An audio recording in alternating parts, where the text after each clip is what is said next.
Ada masa dalam hidup di mana kita tidak sedang mengejar apapun. Tidak mimpi besar, tidak pengakuan, tidak tepuk tangan. Hanya berusaha bertahan dari hari ke hari. Di kamar kos yang sempit, di antara dinding kusam dan lampu redup, ada satu momen yang sering kita hindari. Saat kita harus berhadapan dengan diri sendiri. Bukan dengan dunia, bukan dengan harapan orang lain, tapi dengan wajah yang menatap balik dari cermin. Cerita ini bukan tentang kesuksesan, bukan tentang perubahan instan. Ini adalah kisah tentang kejujuran paling sunyi, tentang seseorang yang berdiri di depan cermin kamarnya dan akhirnya berani bertanya, apakah aku masih jujur pada diriku sendiri? Malam di kamar kos selalu terasa lebih jujur daripada siang hari. Saat suara luar mulai mereda dan dunia perlahan berhenti menuntut apapun dariku. Tidak ada peran yang harus dimainkan. Tidak ada senyum yang perlu dipaksakan. Hanya aku, ruang sempit ini, dan waktu yang berjalan pelan. Lampu kamar menyala redup. Dinding kusam menyimpan sisa-sisa mimpi yang pernah aku tempelkan di sini. Di sudut kamar, sebuah cermin berdiri diam, seolah tidak peduli siapa aku hari ini, atau siapa aku ingin menjadi besok. Tapi justru disitulah letak kejujurannya. Cermin tidak pernah mencoba menghibur. Ia hanya memantulkan apa adanya. Aku berdiri di depannya, bukan untuk memastikan rambut rapi, bukan untuk melihat apakah aku terlihat baik, tapi untuk satu alasan sederhana, memastikan aku masih ada. Wajah di cermin itu menatap balik tanpa ekspresi berlebihan. Ada lelah di matanya. Ada cerita yang tidak pernah aku ceritakan ke siapapun. Dan untuk pertama kalinya malam ini, aku tidak mencoba menutupi semuanya. Stoikisme mengajarkan satu hal sederhana namun berat. Kita harus berani melihat kenyataan tanpa membencinya. Dan malam ini, kenyataan itu ada di depan mataku. Wajah ini bukan wajah orang sukses, bukan wajah orang yang sudah sampai. Ini wajah seseorang yang masih berjalan, tertatih dan sering ragu, tapi tetap berdiri. Disinilah aku menyadari sesuatu. Selama ini, aku lebih sibuk menjelaskan diriku pada dunia daripada memahami diriku sendiri. Aku takut terlihat gagal, takut dinilai, padahal penilaian paling keras selalu datang bukan dari orang lain, tapi dari suara di kepalaku sendiri. Suara yang baru terdengar jelas saat malam tiba. Cermin kamar kosku tidak bertanya apa-apa. Ia tidak menuntut pencapaian. Ia tidak peduli berapa umurku atau sejauh apa aku melangkah. Ia hanya memantulkan satu pertanyaan sunyi. Apakah aku jujur pada diriku sendiri hari ini? Dan di hadapan pantulan itu, untuk pertama kalinya, aku tidak mencoba kabur. Aku berdiri, diam, mengakui bahwa hidupku belum seperti yang aku bayangkan. Tapi juga menyadari satu hal penting, aku masih bertahan. Dan dalam filsafat Stoik, bertahan dengan sadar adalah bentuk kekuatan yang sering diremehkan. Malam ini bukan tentang perubahan besar, bukan tentang janji-janji kosong pada diri sendiri. Ini hanya tentang keberanian kecil. Berani menatap wajah di kamar kosku, tanpa topeng, tanpa kebohongan. Dan dari kejujuran kecil itulah, perjalanan ini dimulai. Ada wajah yang sengaja kita siapkan untuk dunia. Wajah yang tahu kapan harus tersenyum, kapan harus diam, dan kapan harus berpura-pura kuat. Wajah itu terlatih. Ia tahu caranya bertahan di tengah percakapan, di antara tuntutan, dan di hadapan harapan orang lain. Tapi wajah itu tidak pernah benar-benar tinggal lama. Ia hanya muncul saat dibutuhkan. Di kamar kos ini, di depan cermin yang sama, wajah itu tidak ada. Yang tersisa adalah versi diriku yang tidak pernah aku pamerkan ke siapapun. Ekspresi tanpa strategi, tatapan tanpa niat mengesankan. Aku melihat diriku sendiri, dan untuk sesaat, aku seperti sedang menatap orang asing yang sangat aku kenal. Aku sadar, selama ini aku lebih rajin merawat citra daripada keadaan batin. Aku takut terlihat biasa-biasa saja, takut hidupku dianggap tertinggal. Maka aku belajar menyembunyikan lelah, menumpuk senyum di atas kegelisahan. Tapi malam selalu membongkar semuanya, dan cermin kamar kosku menjadi saksi paling setia. Stoikisme mengingatkan bahwa penderitaan terbesar bukan datang dari keadaan, tapi dari keinginan kita untuk dikagumi. Kita ingin diakui, ingin dianggap berhasil, ingin terlihat baik, bahkan saat hati kita tidak baik-baik saja. Wajah di cermin itu seakan bertanya pelan, untuk siapa semua ini? Aku menarik nafas panjang. Tidak ada yang perlu aku jelaskan di sini. Tidak ada yang menunggu jawabanku. Dan justru disitulah kelegaan itu muncul. Aku tidak perlu kuat malam ini. Aku hanya perlu jujur. Jujur bahwa ada hari-hari di mana aku lelah menjadi versi yang diharapkan orang lain. Wajah yang tidak pernah dipamerkan ini bukan wajah yang lemah. Ia hanya wajah yang tidak lagi berpura-pura. Dan mungkin disitulah letak kekuatan yang sebenarnya. Di depan cermin kamar kosku, aku belajar satu hal sederhana. Hidup tidak menuntut kita untuk selalu terlihat baik. Hidup hanya menuntut kita untuk tidak terus berbohong pada diri sendiri. Dan malam ini, aku memilih untuk tidak melakukannya. Kamar kos ini tidak pernah berubah ukurannya. Satu ranjang, satu meja kecil, lemari yang pintunya sudah tidak lurus, dan dinding yang catnya mulai pudar. Ruang ini begitu sempit, sampai-sampai aku hafal setiap retaknya. Tapi justru di ruang sekecil inilah, pikiranku selalu melebar kemana-mana, tanpa izin, tanpa arah yang jelas. Aku duduk di tepi ranjang, membiarkan punggungku bersandar pada dinding yang dingin. Di depan, cermin itu kembali menangkap bayanganku. Tubuhku diam, tapi kepalaku penuh suara. Pikiran-pikiran yang tidak pernah datang saat siang hari selalu memilih malam untuk muncul. Pertanyaan tentang hidup, tentang pilihan yang kuambil, tentang arah yang belum jelas. Semuanya datang bersamaan, seolah tidak mau memberi ruang untuk bernafas. Di kamar yang sempit ini, aku sering merasa pikiranku lebih sesak daripada ruangnya. Ada perbandingan yang tidak pernah berhenti. Ada rasa tertinggal yang tidak pernah aku akui secara terbuka. Melihat orang lain melaju, sementara aku masih di sini, menghitung hari, menunda keberanian, dan berharap waktu akan mengerti keadaanku. Wajah di cermin itu seakan mengerti semuanya, tanpa perlu aku jelaskan. Stoikisme pernah berkata bahwa bukan dunia yang membuat kita gelisah, melainkan cara kita memikirkan dunia. Kalimat itu sering terdengar bijak, bahkan menenangkan.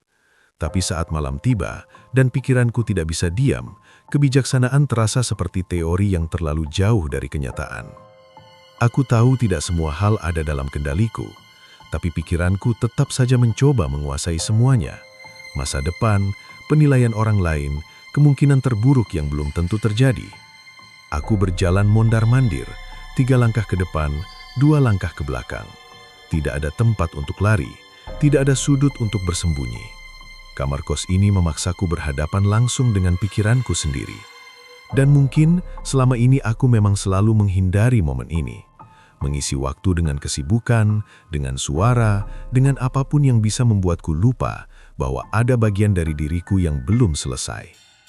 Cermin itu memantulkan wajah yang sama, tapi pikiranku terus berubah. Ada hari-hari di mana aku merasa yakin. Ada malam-malam seperti ini di mana semuanya terasa rapuh. Aku bertanya dalam diam, apakah hidupku salah arah atau aku hanya terlalu keras pada diriku sendiri? Pertanyaan itu tidak langsung dijawab, tapi stoikisme mengajarkan satu hal yang perlahan mulai aku pahami. Kita tidak perlu memiliki semua jawaban hari ini. Yang perlu kita miliki hanyalah sikap yang benar terhadap ketidakpastian. Aku duduk kembali, menarik nafas dalam-dalam. Untuk pertama kalinya malam ini, aku tidak melawan pikiranku. Aku membiarkannya lewat, satu persatu, tanpa aku ikuti. Aku mulai memahami bahwa pikiranku terasa luas dan melelahkan, karena aku mencoba mengendalikannya, bukan mengamatinya. Dan di ruang sempit ini, aku belajar bahwa ketenangan bukan datang dari memperluas ruang, tapi dari mempersempit keinginan. Kamar kos ini mungkin kecil, tapi ia sedang mengajarkanku hal besar. Tidak semua pikiran harus direspons, tidak semua kekhawatiran harus dipercaya. Wajah di cermin itu masih sama, lelah, manusiawi, dan belum selesai. Tapi kini, ada sedikit jarak antara aku dan pikiranku, jarak kecil yang membuatku bisa bernafas. Malam ini, di ruang yang sempit, aku tidak menemukan jawaban besar tentang hidup. Tapi aku menemukan sesuatu yang lebih penting, kesadaran bahwa aku tidak harus menaklukkan pikiranku. Aku hanya perlu tidak terseret olehnya. Ada perasaan yang jarang aku ceritakan ke siapapun. Bukan karena aku tidak mampu mengungkapkannya, tapi karena aku sendiri sering pura-pura tidak merasakannya. Perasaan itu selalu datang pelan, tidak berisik, tapi menetap lama. Rasa tertinggal. Malam ini, di kamar kos yang sama, perasaan itu kembali duduk bersamaku. Aku berdiri di depan cermin, menatap wajah yang semakin dewasa, tapi hidupnya terasa belum bergerak sejauh yang seharusnya. Ada garis lelah di sana. Ada waktu yang berjalan, tapi seakan tidak meninggalkan jejak kemajuan yang bisa aku banggakan. Aku membuka ponsel, layar menyala, dan seperti biasa, dunia orang lain terasa bergerak lebih cepat. Pencapaian, perjalanan, perayaan kecil yang tampak besar. Aku tidak iri pada mereka. Setidaknya itu yang selalu aku katakan pada diriku sendiri. Tapi jauh di dalam, ada suara yang bertanya, kapan giliranku? Stoikisme mengingatkan bahwa membandingkan hidup kita dengan hidup orang lain adalah sumber penderitaan yang tidak perlu. Setiap orang berjalan di jalurnya sendiri. Setiap orang memikul bebannya masing-masing. Aku memahami itu. Aku mengulanginya berkali-kali. Tapi pemahaman tidak selalu langsung mengalahkan perasaan. Dan malam ini, perasaan itu menang lebih dulu. Wajah di cermin kamar kosku tidak terlihat marah. Ia terlihat lelah karena terlalu sering menahan. Menahan keinginan untuk diakui, menahan rasa kecewa karena hidup tidak berjalan sesuai rencana. Aku teringat pada mimpi-mimpi lama yang dulu terasa begitu dekat. Dulu, aku yakin segalanya akan lebih jelas di usia ini. Dulu, aku pikir aku akan lebih siap. Tapi kenyataannya, aku masih di sini, belajar, tersandung, dan sering bertanya-tanya apakah aku tertinggal terlalu jauh. Namun stoikisme tidak mengajarkan kita untuk memusuhi keadaan. Ia mengajarkan kita untuk menerima kenyataan tanpa kehilangan martabat. Rasa tertinggal ini bukan musuh. Ia hanya sinyal bahwa aku masih peduli pada hidupku sendiri. Dan mungkin selama ini aku terlalu sibuk mengusir perasaan itu, padahal yang perlu aku lakukan hanyalah mendengarkannya. Aku meletakkan ponsel, menarik nafas panjang, mengalihkan pandanganku kembali ke cermin. Di sana, aku melihat seseorang yang masih bertahan, meski sering merasa kalah. Seseorang yang tetap bangun setiap hari, meski tidak yakin kemana arahnya. Dan untuk pertama kalinya, aku tidak memaksa diriku untuk segera sampai. Aku mulai memahami bahwa hidup bukan lomba. Tidak ada garis finish yang sama untuk semua orang. Rasa tertinggal itu mungkin tidak akan hilang sepenuhnya. Ia akan datang dan pergi. Tapi malam ini, aku memilih untuk tidak membiarkannya mengendalikan caraku memandang diriku sendiri. Aku mungkin berjalan lebih pelan. Aku mungkin mengambil jalan memutar, tapi aku tetap bergerak. Dan di kamar kos yang sederhana ini, di depan cermin yang sama, aku membuat kesepakatan kecil dengan diriku sendiri. Aku tidak akan mengukur hidupku dari kecepatan orang lain, tapi dari keberanianku untuk tetap melangkah, meski tertatih. Ada percakapan yang selalu aku tunda. Bukan karena aku tidak punya waktu, tapi karena aku takut pada jawabannya. Percakapan dengan diriku sendiri. Selama ini, aku lebih memilih sibuk, mencari distraksi, membiarkan suara lain memenuhi kepala, agar aku tidak perlu duduk diam dan mendengar apa yang sebenarnya ingin aku katakan pada diriku sendiri. Malam ini berbeda. Kamar kos terasa lebih sunyi dari biasanya. Tidak ada musik, tidak ada video yang diputar sebagai latar. Hanya suara kipas yang berputar pelan dan detak jam yang terasa lebih keras dari biasanya. Aku duduk menghadap cermin, bukan untuk menilai, tapi untuk mendengarkan. Aku menatap wajah itu cukup lama, dan disitulah percakapan sunyi itu dimulai. bukan dengan kata-kata lantang, tapi dengan pertanyaan yang selama ini aku hindari. Kenapa aku selalu merasa harus kuat? Kenapa aku jarang memberi ruang pada diriku sendiri untuk lelah? Wajah di cermin itu tidak menjawab, tapi tatapannya seakan berkata bahwa aku terlalu sering menuntut tanpa mendengar. Dalam stoikisme, kita diajarkan untuk membedakan antara hal yang berada dalam kendali dan yang tidak. Tapi malam ini aku menyadari, ada satu hal yang sering aku abaikan. Caraku memperlakukan diriku sendiri sepenuhnya berada dalam kendaliku. Dan sayangnya, aku sering terlalu keras. Aku mengingat hari-hari di mana aku memarahi diriku sendiri hanya karena belum sampai. Hari-hari di mana aku merasa tidak cukup hanya karena hidupku tidak terlihat mengesankan. Semua itu aku simpan rapi. Tidak pernah aku ceritakan ke siapapun. Aku kira diam adalah bentuk kekuatan. Ternyata diam terlalu lama bisa berubah menjadi beban. Aku menarik napas panjang. Untuk pertama kalinya, aku tidak membantah suara di kepalaku. Aku membiarkannya berbicara. Tentang takut gagal, tentang kecewa pada diri sendiri, tentang harapan yang belum terwujud. Dan anehnya, ketika aku berhenti melawan, suara-suara itu tidak lagi terdengar mengancam. Mereka hanya ingin didengar. Cermin kamar kosku menjadi ruang aman yang tidak pernah aku sadari keberadaannya. Di sana, aku tidak perlu membela diri. Tidak perlu menjelaskan alasan, aku hanya hadir. Marcus Aurelius pernah menulis bahwa kita sering lebih kejam pada diri sendiri daripada orang lain. Malam ini, aku akhirnya mengerti maksudnya. Percakapan sunyi itu tidak mengubah hidupku secara instan. Tidak ada keputusan besar yang aku buat. Tidak ada janji muluk yang aku ucapkan. Yang ada hanyalah penerimaan kecil, bahwa aku manusia, bukan mesin, bahwa lelah bukan tanda kegagalan, dan bahwa mengakui luka bukan berarti menyerah. Aku bangkit perlahan, masih menatap wajah di cermin. Kali ini tatapannya terasa berbeda. Tidak lebih bahagia, tidak juga lebih yakin, tapi lebih jujur. Dan mungkin kejujuran itu adalah awal dari hubungan yang lebih damai dengan diri sendiri. Malam ini, di kamar kos yang sederhana, percakapan yang paling penting akhirnya terjadi. Bukan dengan dunia, bukan dengan orang lain, tapi dengan diriku sendiri. Ada bagian dari wajah itu yang tidak pernah benar-benar hilang, meski waktu terus berjalan.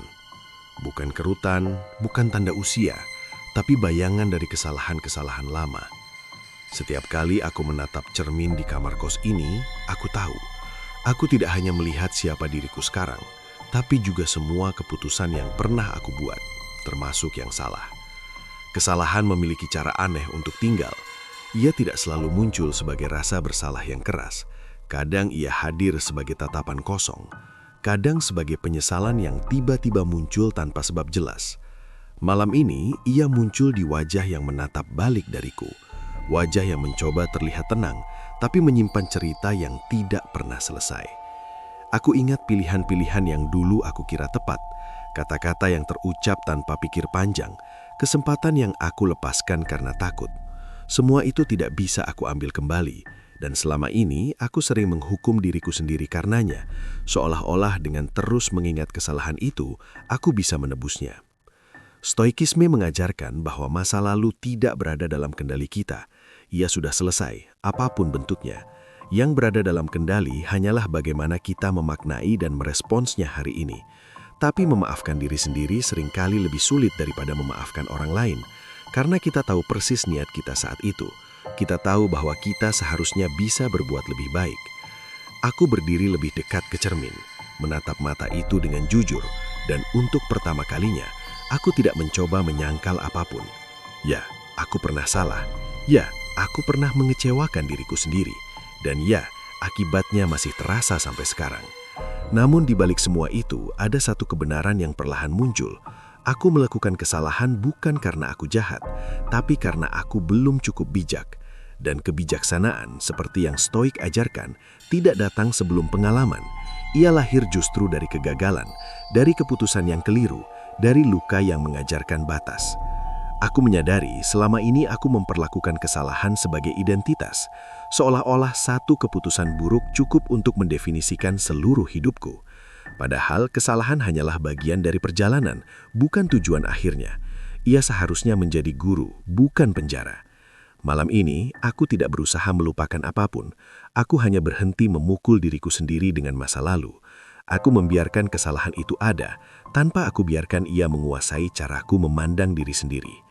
Wajah di cermin kamar kosku masih sama, masih menyimpan bekas-bekas cerita lama. Tapi kini, di balik tatapan itu, ada sesuatu yang berubah. Bukan penebusan, bukan juga pembenaran, melainkan penerimaan yang tenang, bahwa aku tidak bisa menjadi versi diriku hari ini tanpa semua kesalahan kemarin. Dan di ruang sempit ini, aku belajar satu hal penting.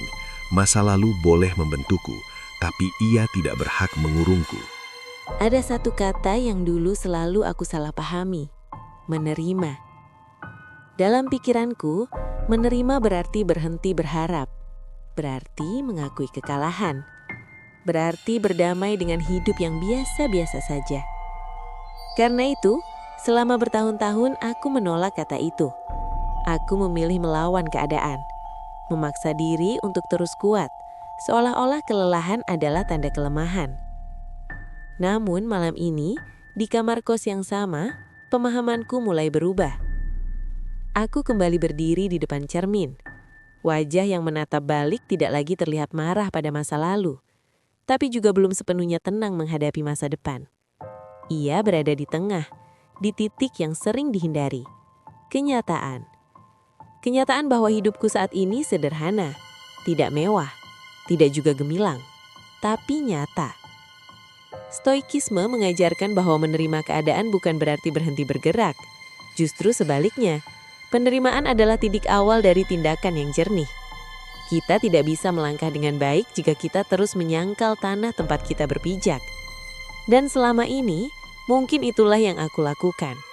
Menolak mengakui di mana aku sebenarnya berada. Aku menyadari betapa sering aku marah pada hidup. Padahal yang sebenarnya aku marahi adalah ekspektasiku sendiri.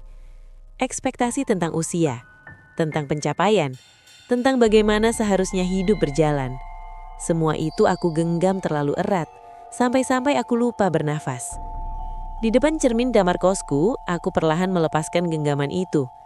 Bukan dengan putus asa, tapi dengan kejujuran. Aku mengakui bahwa aku belum sampai. Aku mengakui bahwa aku masih belajar. Dan aku mengakui bahwa ada hari-hari di mana aku ingin menyerah, meski aku tidak melakukannya.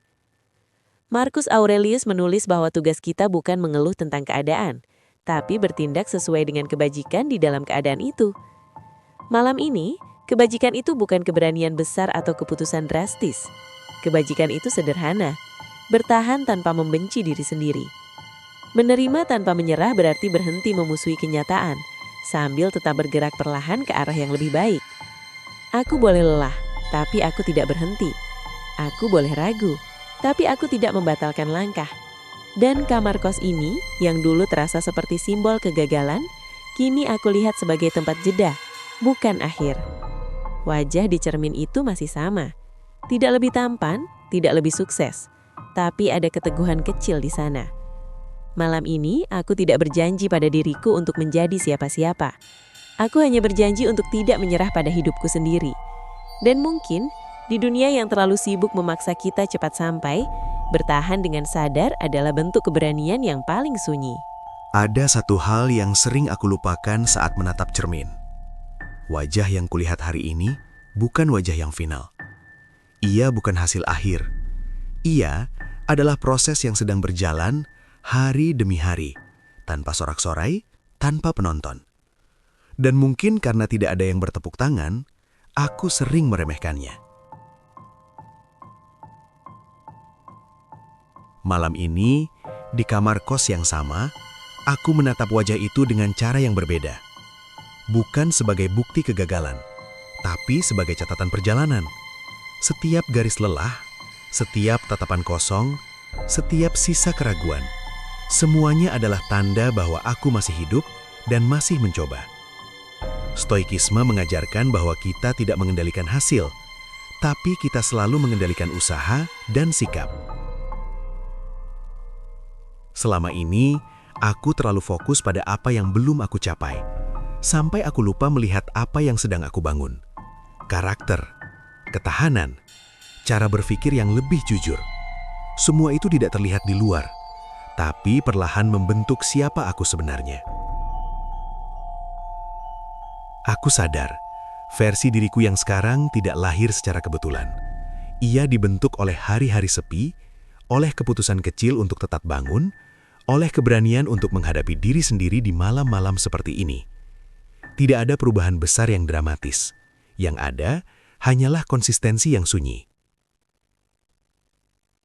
Aku melangkah sedikit lebih dekat ke cermin, dan untuk pertama kalinya, aku tidak merasa perlu menghindar dari tatapanku sendiri. Aku melihat seseorang yang sedang belajar bersabar dengan proses. Seseorang yang mulai memahami bahwa hidup bukan tentang menjadi lebih cepat dari orang lain, tapi menjadi lebih jujur pada diri sendiri. Marcus Aurelius pernah menulis bahwa kualitas hidup kita bergantung pada kualitas pikiran kita. Malam ini, pikiranku tidak sempurna, tapi lebih jernih daripada sebelumnya. Versi diriku yang sedang dibentuk ini tidak berisik. Ia tidak menuntut pengakuan. Ia hanya ingin diberi waktu. Aku tahu, besok hidup tidak akan tiba-tiba menjadi mudah. Masalah tetap ada. Keraguan mungkin kembali. Tapi ada sesuatu yang berubah di dalam. Aku tidak lagi melihat diriku sebagai proyek gagal, melainkan sebagai proses yang belum selesai. Di kamar kos yang sederhana ini, aku belajar satu hal penting. Aku tidak perlu menjadi versi terbaik hari ini. Aku hanya perlu tidak menyerah pada proses menjadi lebih baik. Dan wajah di cermin itu, perlahan, mulai terlihat seperti sekutu, bukan lagi lawan. Malam semakin larut. Udara di kamar kos terasa lebih tenang, seolah ikut lelah setelah menjadi saksi dari begitu banyak percakapan sunyi. Aku berdiri di depan cermin untuk terakhir kalinya malam ini. Tidak ada lagi pertanyaan besar yang aku ajukan. Tidak ada tuntutan agar aku segera berubah. Yang ada hanyalah kehadiran. Aku yang berdiri apa adanya. Wajah di cermin itu masih sama. Tidak tiba-tiba terlihat kuat. Tidak juga tampak penuh keyakinan. Tapi ada sesuatu yang berbeda. Aku tidak lagi menghindar darinya. Aku menyadari bahwa selama ini, aku mengira ketenangan datang setelah semua masalah selesai. Setelah hidup rapi, setelah semuanya jelas. Padahal stoikisme selalu mengajarkan sebaliknya. Ketenangan bukan hadiah di akhir perjalanan, tapi sikap yang kita bawa sepanjang jalan. Dan sikap itu bisa dilatih, bahkan di kamar kos yang sederhana ini. Aku mematikan lampu. Pantulan di cermin perlahan menghilang. Tapi anehnya aku tidak merasa kehilangan apapun. Yang tertinggal bukan bayangan wajah, melainkan kesadaran. Kesadaran bahwa aku tidak perlu menunggu hidup sempurna untuk berdamai dengan diri sendiri. Bahwa keberanian tidak selalu berbentuk tindakan besar. Kadang ia hadir sebagai kemampuan untuk tetap tinggal, tetap hidup, tetap jujur meski jawabannya belum ada. Di kegelapan, aku berbaring di ranjang, mendengarkan nafasku sendiri. Untuk pertama kalinya setelah sekian lama, pikiranku tidak berisik. Tidak karena semua masalah selesai, tapi karena aku berhenti memusuhi diriku sendiri. Aku menerima bahwa hidupku sedang berada di fase ini. Fase belajar, fase bertahan, fase membangun dalam diam. Wajah di cermin kamar kosku mungkin tidak lagi terlihat, tapi ia tidak pergi. Ia sudah menjadi bagian dari caraku memandang hidup. Sebuah pengingat bahwa aku pernah duduk di titik ini. Merasa ragu, merasa tertinggal, namun tetap memilih untuk bertahan. Besok, aku akan kembali menghadapi dunia. Kembali memakai wajah yang dibutuhkan. Kembali berjalan dengan ritme yang belum tentu aku sukai. Tapi malam ini memberiku sesuatu yang tidak bisa diambil siapapun. Ketenangan kecil yang jujur. Dan mungkin itulah kemenangan paling sunyi. Tidur dengan perasaan bahwa aku tidak berbohong pada diriku sendiri hari ini. Jika cerita ini menemanimu di malam yang sunyi, jika ada satu kalimat yang terasa dekat dengan hidupmu, kamu tidak sendirian. Di channel ini, kita tidak sedang berlomba menjadi sempurna. Kita hanya belajar jujur pada diri sendiri, satu langkah kecil setiap kali. Jika kamu ingin terus berjalan bersama, mendengar cerita-cerita seperti ini, kamu bisa menekan tombol subscribe sebagai tanda bahwa kamu ingin tetap di sini. Terima kasih sudah meluangkan waktumu. Jaga dirimu, dan sampai jumpa di perjalanan berikutnya.